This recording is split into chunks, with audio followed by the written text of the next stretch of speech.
पाठोपाठ आता रायगडमध्ये सुद्धा गाड्या चालण्याचा हैदोस सुरू झाला आहे। दिनांक 11 फेब्रुवारी 2025 रोजी मध्यरात्री रोह्यातील कुंडलिका नदी लगतच्या रोडवर उभा असलेला धनंजय बाळकृष्ण शिवलकर यांच्या मालकीच्या टेम्पोला जाळण्याचा दुर्दैवी प्रकार एका अज्ञात इसमाकडून करण्यात आला।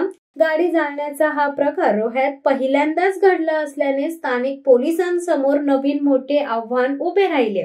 घटनेची खबर मिळताच पोलिसांनी तेथील सीसीटीव्ही फुटेज हाती घेतले आणि अशा घटनांना पायबंद घालण्यासाठी आरोपींना लवकरात लवकर शोधण्याचे शोधकार्य हाती घेतले।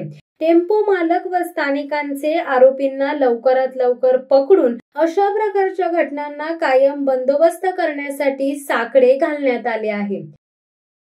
शिवसत्ता टाइम्ससाठी अक्षय जाधव, रोहा।